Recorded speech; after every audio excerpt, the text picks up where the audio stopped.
esta presentación habla sobre el proceso KDD, ¿sí? Recuerden ya lo que hemos visto, ya hemos visto mucho más que esto, ¿cierto? Esto fue básicamente todo lo que es la introducción, que lo vimos en 3 sesiones, ¿cierto? También ya vimos en la IValles, también ya vimos clasificación, validación cruzada, ya vimos validación por training testing, ya vimos validación por training, o sea, utilizando el mismo dataset de entrenamiento, ¿cierto? Que se llama método de retención, si lo escuchan por allí. ¿Y qué más hemos visto? Tema de introducción vimos todo eso que está allí, ¿cierto? Vimos en la IValles, vimos la introducción a RapidMiner, ¿cierto? Y los métodos de clasificación y pues el taller que están haciendo, además de la práctica que hicieron de la Universidad Politécnica Valencia, ¿recuerdan? La primera que se hizo en Hueca, ¿ok? Entonces, en este vamos a hablar sobre lo que es el proceso de minería de datos. Recuerden que cuando hablamos en las primeras clases decíamos que algunos decían minería de datos es un proceso que involucra desde la definición de requisitos, digámoslo así, ¿cierto? Conocer el negocio. Y otros decían, no, ustedes los del sistema están allá en una cueva y nosotros les mandamos lo que necesitamos y ustedes nos entregan los datos y ya los, digamos, los reportes o la solución, pero simple y llanamente nosotros le llegamos allá con los datos y la pregunta que queremos resolver, ¿sí? Entonces, el tema básicamente es que aquí en las metodologías pasa lo mismo. Hay unas metodologías como por ejemplo esta de Fayad, que aparece. No, aquí en esta lista no aparece, aparece aquí. La de Fayad no aparece porque casi ya no se usa. Y esta metodología es la que, digamos, con la que está hecha Hueca. ¿Este gráfico ya lo hemos visto? No. Habíamos visto el de CrisDM solamente. Básicamente, ustedes cogen Hueca y pues ahí no le interesa a usted si usted comprendió el negocio ni nada por el estilo. O sea, ya tiene los datos y usted empieza a coger los datos y esos datos define todos los datos que hay en la base de datos operacional, cuáles son los datos objetivos, los que realmente le sirven a usted, los que necesita para lo que va a hacer en el proyecto de minería de datos. Después esos datos los limpia, los procesa, los organiza y ya le quedan datos procesados. Después de esos datos procesados puedes incluirle nuevas columnas o necesitar hacer transformaciones sobre los datos, obtiene los datos transformados y sobre esos es que tú aplicas los algoritmos de Hueca, entonces los clasificadores y demás. Al final obtienes los patrones y te sientas a interpretar esa información para ver qué tan interesante es. Entonces, esta metodología, que es la metodología Fayad, la que uno utiliza en Hueca. ¿Por qué normalmente no se utiliza? A la fecha, digamos en 2014, que es la última encuesta que se hizo sobre el uso de metodologías, o de la que yo tengo conocimiento, comparado con 2007, se nota que CrisDM es la que más se mantiene, ¿sí? En 2007, CrisDM estaba en el 42% de los proyectos y está en el 43%. Estos que dicen que es mi propia metodología, normalmente son, ¿cómo se dice? Como personalizaciones de CrisDM. O sea, cogieron CrisDM y dijeron, esto no lo queremos hacer, esto necesitamos meterle esto. O sea, es CrisDM, digamos, Frankenstein, ¿sí? Entonces, también se nota que en general se tomó al 19% y bajó al 27%. O sea que aquí ya hay una gran porción de gente que utiliza CrisDM. No les digo que Mayón significa que todos sean así, pero sí parecía en el estudio que muchos es una personalización de CrisDM.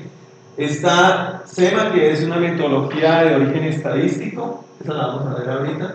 Bueno, y hay otras metodologías que se han utilizado que son metodologías de dominio específico. Por ejemplo, no, es que yo trabajaba procesamiento de imágenes y yo ya tenía mi metodología y pues cuando ya llegaron más herramientas de CrisDM como que extendí mi metodología, pues allí están. Pero en general lo que quiero mostrar con eso es que CrisDM es la que más se utiliza en casi la gran mayoría de los proyectos de minería. Ya vimos la de Fayad, que pues es muy sencilla, un conjunto de pasos. Esos pasos uno se puede devolver de uno al otro, desde casi que desde el principio hasta el final. Y la metodología SEMA, que es más desde la perspectiva de los estadísticos, plantea, digamos, estas fases: muestrear, explorar, modificar, modelar y evaluar. Ellos hablan primero de muestrear.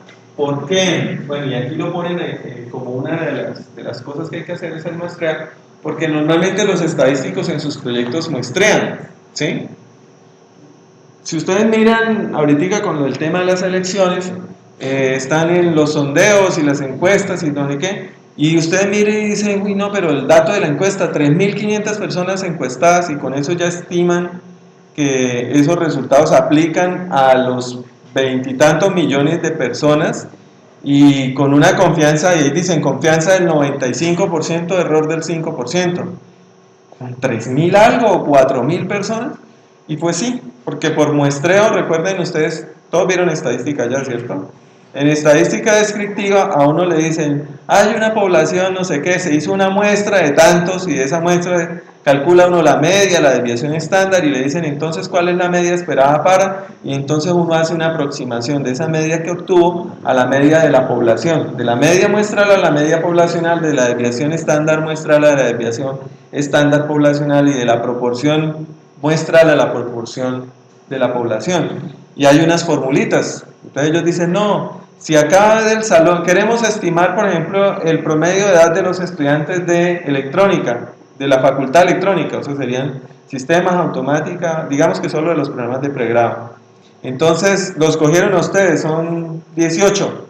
Les hacen el promedio, y ese promedio es el promedio de la muestra, ¿cierto? Pero cuando dicen el promedio de la población, no dicen si el promedio de la muestra de aquí fue 20 años, no dicen no, el promedio de un estudiante de electrónica es 20 años, no dicen eso, ¿cierto? Dicen el promedio está entre 19 y 21, con lo que se llaman los intervalos de confianza, ¿sí? Ellos definen ahí por algunas fórmulas cuál es el intervalo de confianza, y con ese intervalo de confianza dicen entre 19 y 21. Y va uno y mira, y sí, el 90 y tanto % de la población de los estudiantes de la facultad electrónica tiene entre 19 y 21 años, ¿de acuerdo? Entonces, por eso esta metodología arranca con muestreos, porque es de origen estadístico y tiene ese origen. Para nosotros en minería de datos la cosa no es así. Nosotros normalmente no tenemos que hacer muestreos de ese tipo. ¿Por qué? Porque nosotros tenemos la población de datos, ¿sí? No, los estudiantes de la Universidad del Cauca, pues son los que están en la base de datos de CINCA, ahí están todos, ¿sí? Ah, no, que los clientes de la EPS, los pacientes de la EPS, pues allí están en el sistema de información, están todos, está la población de pacientes. Entonces, en el caso en que yo quisiera hacer muestreo es porque sucede lo contrario. Quiero salir de tanto dato, es decir, no tengo una buena máquina y los datos son 20 millones y si se los meto me demoro muchísimo, entonces de pronto pienso en hacer un muestreo para que el proceso de minería sea más rápido, pero ya es por cuestión de recursos y ese tipo de cosas. Pero si no, nosotros siempre podemos trabajar con todos los datos, ¿de acuerdo? Entonces, para nosotros esto no aplica mucho, ¿sí? Solo en esos casos. Las tareas básicamente son las mismas que vamos a ver en CRISDM, las mismas que se vieron en Fallar. Explorar los datos. Recuerden que nosotros en CRISDM decimos hay que hacer el análisis exploratorio de datos, preparar los datos y demás. Pues básicamente aquí lo que se hace es lo mismo. Mire, lo que hacíamos en Weka, irnos a la pestaña de visualización, lo que hacíamos en RapidMiner cuando veíamos los histogramas y demás. Estamos tratando de encontrar formas de resolver, de entender qué es lo que hay en los datos. Después transformar variables, filtrar, hacer clustering si necesito para los datos y demás. Después aplicar los diferentes modelos, si estoy en problemas de clasificación, pues los algoritmos de clasificación, si estoy en clustering y demás. Y finalmente hacer la evaluación del proceso, si los resultados que yo obtuve realmente son resultados que vale digamos que están sustentados y que valen la pena y son importantes para el negocio. Bueno, la metodología CRISDM es una metodología que es propuesta por un montón de gente, industria, universidades, centros de investigación y demás, que además es muy estable. De hace mucho tiempo no la han modificado, ¿sí?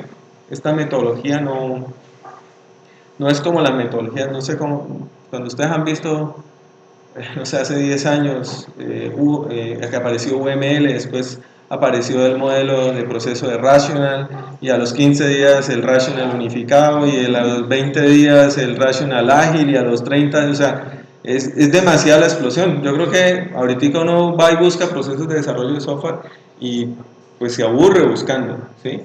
Porque a uno le hacen que le cambien las pestañas y ya es otro, ¿sí? Entonces se ha vuelto bastante pesado el área y pues realmente ya uno no sabe qué escoger, el que pongan y hacemos ese, ¿cierto? En minería de datos eso no es así. Está desde el 2001, 2002, una cosa así, y no le han hecho casi cambios, los cambios han sido mínimos. Eso pues hace que se haya probado en muchas partes y lo hayan mirado y pues los cambios que le han hecho, que son pequeñitos, realmente pues digamos, son sustanciales y no cosas que le han colocado por maquillaje. Entonces, tiene además una cosa que es muy importante y es que es independiente de la herramienta. Tú puedes utilizar RapidMiner, Weka, Python, el que quiera, y pues la idea es que contengas más o menos o desarrolles más o menos estos pasos. Y es un modelo de proceso que es jerárquico. Tiene fases, las fases tienen tareas genéricas, específicas, y ya cuando yo cojo mi proyecto, pues yo digo qué quiero hacer de cada cosa y qué tengo que entregar de cada una de ellas. Bueno. Esto me lo va a saltar, lo vemos ahorita. El modelo de procesos ya lo hemos visto, lo hemos introducido, hemos dicho que tiene comprensión del negocio, análisis de datos, preparación de datos, modelamiento, evaluación, despliegue. Hemos dicho que estas flechitas verdecitas son importantes, ¿cierto? Si yo estoy aquí en modelamiento y, ay no, me toca volverme a comprensión del negocio, pues hiciste algo mal, ¿sí? Porque se supone que deberías estar solamente moviéndote en modelamiento y preparación de datos y no tenerte que volver hasta allá. Y las flechitas negras de afuera significan básicamente que yo puedo hacer varios ciclos. Es decir, yo puedo arrancar un proceso, hacer la comprensión del negocio, análisis, preparación, modelamiento, llegar a evaluación, y en evaluación llegar y decir, no, necesitamos reformular ciertas cosas del proyecto, recuperar unos datos adicionales, bueno, lo que sea, y entonces arranco otro ciclo, ¿de acuerdo? Y normalmente así se planean los proyectos. Bueno, en el primer proceso, que es la comprensión del negocio, y eso es lo que deberían estar pensando ahorita para el proyecto de clase, deberían estar pensando en buscar ya un proyecto de minería de datos que les interese hacer, donde tengan datos y demás. Tienen que más o menos cumplir con estas tareas. Primero, determinar los objetivos del negocio, entender de qué se está hablando, o sea, esta parte de evaluar la situación, la terminología, cuál es, digamos, la ventaja de lo que van a hacer en esa empresa, ¿sí? Para qué le va a servir a ellos, cuánto les podría servir económicamente lo que van a hacer, darse una idea del costo-beneficio. En todo proyecto de software uno hace eso, yo ya les dije eso en una clase pasada.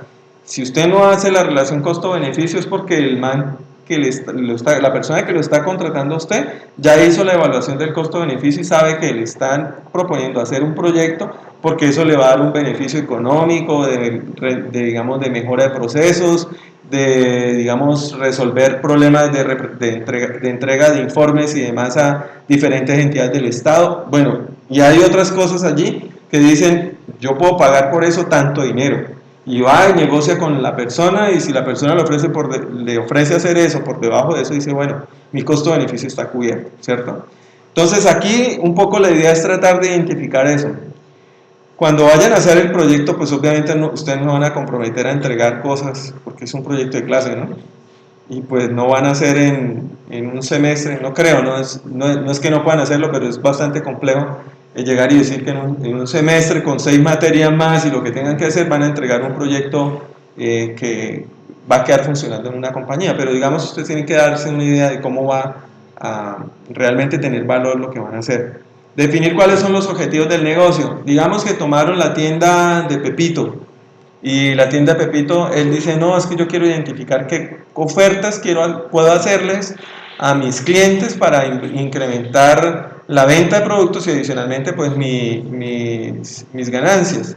Entonces pues ustedes ya podrían decir, bueno, si ese es digamos la mayor intención que tiene su empresa cliente, pues usted ya lo identifica y baja ese objetivo de negocio a un objetivo de minería de datos muy puntual, que es un proceso de reglas de asociación, en donde yo voy a tener que utilizar los productos, las ventas de las transacciones, las transacciones de venta y de ellas sacar los productos que van y mirar cuáles van juntos para tratar de establecer cuáles son esos paquetes o ofertas que vas a hacerle para que él las ponga allí en el mini mercado del barrio o como sea, ¿cierto?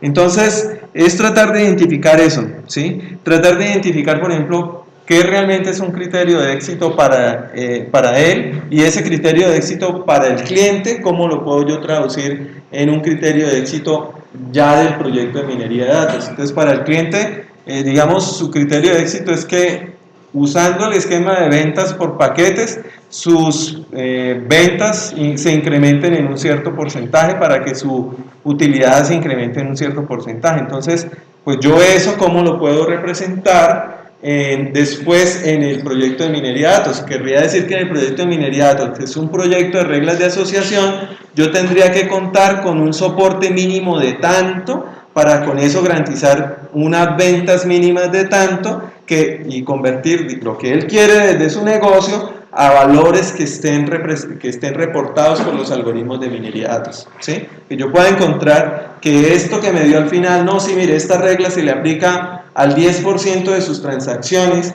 y si usted vende esto a este valor, pues podría ganar tanto incrementando sus ventas, entonces eso cuánto se refleja en total de ventas del total de lo que él quiere lograr, ¿sí? Entonces eso es lo que usted debe hacer. En últimas, llegar de los objetivos y las necesidades del cliente a este punto, a los objetivos y criterios de éxito del proyecto de minería de datos medido como cosas de minería de datos, ¿cierto? Y que haya una correlación entre los dos, ¿cierto? Adicionalmente, pues obviamente tendrás que hacer un inventario general de recursos, preguntarle al señor si tiene datos y el señor te va a decir, sí, mire aquí, y le entrega una talonera. Miércoles, ya significa que tendrás que digitalizar, no sé qué. Bueno, los mini market, por ejemplo, ya todos tienen sistemas POS, casi todos los mini markets tienen todos.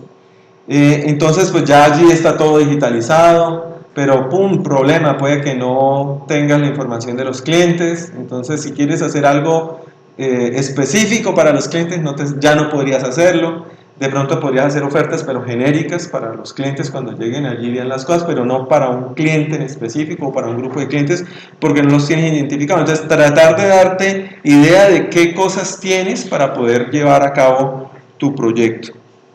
Riesgos, cómo los vas a manejar, pues la terminología específica del negocio, y al final tú que entregas el plan de proyecto, ¿sí? Y cómo se puede o no se puede desarrollar ese proyecto y qué herramientas necesitarías o qué otros recursos necesitarías. Un plan de proyecto como el que se hace para el trabajo de grado acá, hagan cuentas, ¿sí? Ustedes necesitan allí definir cuál es la necesidad, necesitan definir cuáles van a ser los objetivos que van a cumplir, más que objetivos de investigación como los que se plantean aquí en la facultad, pues objetivos concretos, ¿no? Una funcionalidad de X, un proyecto de tal cosa, que es lo que va a ser tu contrato, ¿sí? Normalmente los proyectos de software tienen la desventaja de que si tú no los cierras, después el cliente se te vuelve un cliente de peticiones infinitas, ¿sí? Y yo no sé si de pronto habrán escuchado compañeros que han montado empresas y se han quebrado, ¿sí? Y se quiebran no porque no sepan hacerlo, sino porque firmaron un contrato leonino y los quebró, ¿sí? De hecho, aquí hay un muchacho que salió como en el 2006, egresado mío, específicamente yo le dirigí la tesis. Él se fue, hizo experiencia en Bogotá, no sé qué, montó una empresa, empezó a irle bien, empezó a contratar gente, no sé qué. Después hizo una contratación con una empresa de esas de flores, pues allá en Bogotá hay mucho de cosas de flores, y la empresa quería hacer una como automatización, sistematización y todo el rollo con dispositivos móviles y toda la cosa, y les metió en el contrato una cláusula así como, y todos los requisitos que se nos aparezcan, sin decirlo así. Si lo hubiera hecho así, obviamente no lo hubieran firmado, pero digamos que se interpretaba como que lo que fuera apareciendo, ¿sí? Y adicionalmente una cláusula de cumplimiento de que por cada día que se pasaran de la entrega, 1.000.000 de pesos. Se quebraron, ¿sí? Así sencillo. Porque claro, Cuando fueron a mirar, ellos tenían todo identificado, todo no sé qué, y el cliente, no, pero es que falta tal, pero usted no me había dicho esto, en los diagramas, digamos, toda la recolección inicial de requisitos nunca se planteó. Sí, pero es que aquí dice que es todo lo que yo necesito, ¿sí? Y eso se volvió bola de nieve, y bueno, de ahí para allá, y los quebró, básicamente. Entonces, de una u otra forma, pues uno tiene que identificar lo mismo, ¿cierto? Primero que todo, ustedes aquí en la comprensión del negocio, pues tienen que identificar básicamente si el proyecto en este momento se puede hacer con lo que hay, ¿cierto? Identificar cuánto se va a cobrar. Para el ejercicio de la clase pues no van a cobrar, pero pues tienen que hacer eso en la vida real. Y que ese valor que esté allí, pues obviamente corresponda con lo que yo necesito. Yo les pregunto, ¿ustedes cómo cobran un desarrollo de software? Sin importar que sea minería. ¿Cómo cobran el desarrollo de software? ¿Ah? Son estudiantes de noveno semestre, ¿sí? Dependiendo del tiempo por hora. Bueno, imagínate que yo soy una microempresa y quiero hacer mi sistema de contabilidad. Entonces te digo, quiero que me hagas mi sistema de contabilidad, ¿cuánto me cobras? Entonces tú dices, no, pues yo me demoro haciendo los 6 meses, ¿cierto? Y 6 meses y yo cobro tanto y más no sé qué. Y entonces le valdría pues un mes así, no sé, así sea estudiante uno cobra 1.500.000, ¿no? Entonces 6 por 1, 7, no, le salen 9 millones. Vale, no, usted está loco, si yo voy y compro, sigo por 250.000. Entonces no es la única forma de cobrar, ¿cierto? Entonces, digamos, cada producto tiene su forma de vender, ¿sí? Y ustedes tienen que empezar a pensar en eso, ¿sí? Digamos, yo como profesor no me preocupo de eso porque yo no vendo software, ¿sí? Pero ustedes si van a salir en el mercado, sí van a tener que mirar cómo enfrentarse a ese problema, tienen que empezar a pensar en ese problema, ¿sí? Yo les digo, mire, es tan sencillo como que yo me traigo un maestro y le digo, maestro, necesito pintar esto, ¿cuánto me vale? Tantos metro cuadrado, tanto le vale tanto. Les resolvió el problema de una. Entonces ustedes tienen que llegar a un punto de tratar de entender cómo se debe facturar cada uno de los productos dependiendo de las características. Los productos que son de uso masivo, como por ejemplo una nómina, tú no puedes cargarle todo el costo al primer comprador, no hay forma. Si lo haces así, no vendes nunca, ¿sí? Entonces allí tú tendrías que definir, pues con este señor me voy a arriesgar, voy a hacer el producto, pero realmente lo que estoy haciendo ahí es una inversión de mi tiempo, de mi dinero, de mi no sé qué, para poder hacer el primer cliente y vendérselo a un cierto precio. Pero con miras a que yo hago un estudio de mercados y yo voy a venderlo a tantos clientes y en el futuro voy a hacer digamos, voy a recibir el retorno a la inversión del dinero que hice en ese producto, ¿sí? Lo que pasa es que obviamente si uno está desplatado, pues no puede hacer ese tipo de negocios, ¿cierto? O sea, sin puentes, sin financiación no lo hacen. Varias empresas de estudiantes míos en la UIS y de estudiantes de aquí, lo que han hecho es conseguir un patrocinador, ¿sí? ¿Qué es un patrocinador? No una persona que te dé el dinero, sino, por ejemplo, tú consigues hacer un proyecto para Ecopetrol. Pues Ecopetrol dice, sí, sus necesidades son tan específicas que ese producto no es que yo lo coge después y lo vaya a vender. Toca cargarle todo el costo a ese producto. Ahí se aplica el de, me demoro un año, le vale tanto y se lo vendo. Y después me quedo con el mantenimiento de ese producto, con las nuevas funcionalidades de ese producto, y allí voy haciendo fuerza financiera para poder hacer un producto que sí lo voy a vender en masa, ¿sí? Entonces es normalmente lo que he visto que han hecho las empresas de los muchachos que conozco. Entonces normalmente buscan como un patrocinador desde esa perspectiva. Ahora, la otra solución, ustedes han visto todo esto de Shark Tank y bueno, no solamente Shark Tank que digamos es genérico, pero digamos hay diferentes fuentes de financiación que te pueden dar el músculo financiero para hacer el producto y después buscar los clientes, digamos, después hacer la venta. Porque hacer el producto sin haber hecho un estudio de mercados para saber a quién le va a vender, como que estás haciendo las cosas al revés. Entonces, hay que identificar eso. En minería de datos pasa lo mismo, con el riesgo adicional de que puede que tú lo que hagas a la final no sirva. Entonces, tienes que tener mucha claridad desde el principio en el desarrollo del proyecto de que el cliente tiene que estar sujeto a ese riesgo, ¿sí? porque los datos no son adecuados, cosas como las que ya les he comentado. Nos metimos en la unidad de salud, hicimos una revisión de todo el tema de pacientes con diabetes y a la final salimos con conclusiones como que si come muchas verduras, si hace ejercicio, si no sé qué, diabetes tipo 2, pues claro, estaban mal los datos, no era lo que nosotros necesitábamos. Entonces, esos son riesgos que se tienen que plantear en la primera etapa para que el cliente pues no vaya a recibir después un golpe de no, usted al final me terminó fue robando porque le pagué un montón de dinero y al final no hicimos nada, ¿de acuerdo? Entonces, esas son cosas que se hacen todas en comprensión del negocio, antes de firmar el contrato, ¿sí? Y cuidado con firmar pues cláusulas de 1 millón diario, ¿no? Después va la fase de análisis de datos. Pues allí es donde tienes como objetivo final hacer lo que se llama la descripción de la vista minable. Es decir, tú tienes bases de datos transaccionales con muchas tablas, con muchos registros, con no sé qué. Todo eso lo integras en una sola tabla, que es la que nosotros manejamos en Weka o en RapidMiner. Una sola tabla, la vista minable, ¿cierto? Entonces tú estás buscando sacar de las diferentes fuentes, que no solamente son fuentes de la empresa, también pueden ser fuentes de datos externos. Yo les había comentado, por ejemplo, yo necesito aquí clientes y no tengo la información de mis clientes, pues yo puedo ir a la Cámara de Comercio y comprar los registros de mis clientes y traerme la información adicional de, no sé, del sector productivo, de su código SIU, de información adicional que yo no tengo en la compañía. Entonces no son solamente mis datos los que yo tengo en mi compañía, que obviamente serán la mayoría, pero sí tendré la posibilidad de conseguir datos adicionales. Por ejemplo, no sé, la ubicación geográfica de la compañía que por alguna razón la necesito tener allí. Entonces, pues eso me lo conseguiré haciendo un proceso de minado en Google o de scrapping o de alguna cosa así. ¿De acuerdo? Entonces, digamos que yo tomo toda esa información y la uno en lo que llaman la vista minable.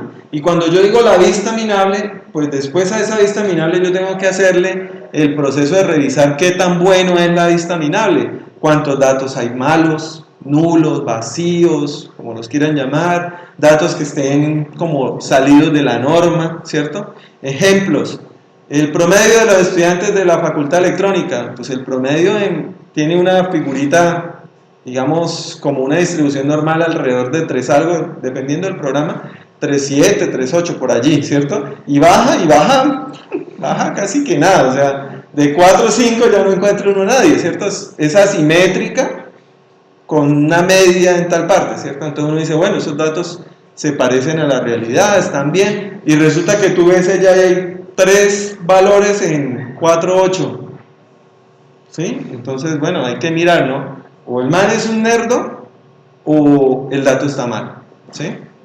Porque no, sus compañeros de usted, no sé, Camilo Corrales, 4.8 fácil, o sea, normal, ¿sí? Pero uno tiene que asegurarse de que ese dato es 4.8 de verdad, ¿sí? Entonces, eso tiene que hacerse con todos los datos, hay que hacer toda la revisión de la información, porque si no, no tiene lógica. Ahora, una persona que esté activa con promedio de 2.9, ¿eso se puede acá? No, ¿cierto? Creo que sí, con promedio general de 2.9 y sea estudiante regular. ¿Sí? Sí, hasta 2.3. Promedio general de 2.3 y todavía matriculado activo. Bueno, en la UIS eso no se puede, por debajo de 3.2 te vas. Entonces, uno tiene que mirar esas cosas. O sea, si tú ves que los datos son estudiantes activos y no cumplen con las reglas del programa de la universidad, pues no tiene lógica y habrá que ir a entrar a revisar eso. Entonces, básicamente, aquí lo que se hace es cuáles son los datos que yo tengo en la compañía, fuera de ello, describir cada uno de esos datos, explorar cada uno de esos datos, o sea, por filas ir mirando, por columnas ir mirando cuál es el mayor, el menor, lo que sale en Weka de la media, la desviación, el histograma, bueno, todo lo que tú puedas mirar de los datos, detectar valores anómalos, bueno, y así con el objetivo final de tener al final cuáles columnas deben tenerse. Si yo tengo una columna que tiene, mi dataset completo tiene, no sé, 1 millón de registros, y del millón de registros 500.000 tienen, en esa columna no hay nada, está perdido el dato, miércoles, pues el 50% de datos que no me sirven, pues yo creo que inventármelos está complicado. Si me los puedo conseguir, bien, pero si no me los puedo conseguir, pues me toca eliminar la columna, ¿sí? Esa columna no la puedo tener en cuenta, ¿sí? Entonces, eso es lo que se hace en el análisis de los datos o análisis exploratorio de datos. Después se pasa a la parte de preparación de datos. Entonces, cuando yo ya tengo toda esa, digamos, esa vista minable grande, con un montón de columnas y ya he identificado qué cosas puedo, que parece nos va a tocar quitar o no sé qué, entonces yo reviso eso y me doy cuenta de todas esas columnas, cuáles realmente son las que deben quedar en la vista minable definitiva. Lo anterior era como la vista minable preliminar, ¿sí? Ahora sí, la vista minable definitiva. Entonces ahí es cuando yo ya digo, esta columna definitivamente la quitamos porque no la podemos conseguir, porque no. Quitemos las columnas. Estos registros están tan incompletos que hay que quitarlos. Durísimo, no, digamos, eliminar información es lo último que se debe hacer, pero hay momentos en donde toca hacerlo, ¿sí? Bueno, transforma datos y demás. Por ejemplo, hay unos chicos que están trabajando ahorita un proyecto de grado con el CIAD. El CIAD es el Centro de Investigación de Agricultura Tropical. Es un centro de investigación que queda yendo para Palmira, de Cali para Palmira. Son compañeros suyos, José Luis y Darwin Fabián. ¿Los conocen, no? Pollo le dicen a José Luis. Bueno, resulta que ellos están trabajando en un tema en los datos de cultivos de maíz, tratar de hacer un proceso de predicción de cómo va a ser el rendimiento de los cultivos de acuerdo a procesos de agrupación. Básicamente es la forma, hacer clustering y dependiendo del cluster definir cuál es el proceso definir cuál va a ser el rendimiento del cultivo como previo, ¿no? O sea, si yo tengo tanta plata, pues yo le meto esto y podría tener tanto nivel de rendimiento en toneladas de semilla o lo que salga. Entonces ellos se dan cuenta de cosas en los datos que no tienen sentido. O sea, la columna del dato original está allí. Por ejemplo, ellos dicen, no, en los cultivos abren como unos huecos y en los huecos hacen un estudio de qué tipo de terreno hay, ¿sí? Entonces la franja de arcilla, la franja de no sé qué, la franja de no sé cuánto, ¿sí? Y al final dicen, no, hay 3 franjas. Y resulta que suman y la franja no da lo del tamaño del hueco. Pues algo está mal, ¿cierto? Entonces es tratar de hacer todos esos, o sea, así de detallado y entre más detallado mejor, tienen que ser todos los estudios. Ah, no, que es que esto, por decir algo, tienen una información relacionada con la posición de la finca, que si la finca está en una loma, o sea, en pendiente o si está plana, ¿cierto? Y entonces resulta que la finca y la finca del lado, esta está en loma, esta está plana, y resulta que una tiene una radiación solar muchísimo mayor que la otra. Pues uno podría tratar de identificar que eso no es lógico dependiendo del problema, ¿no?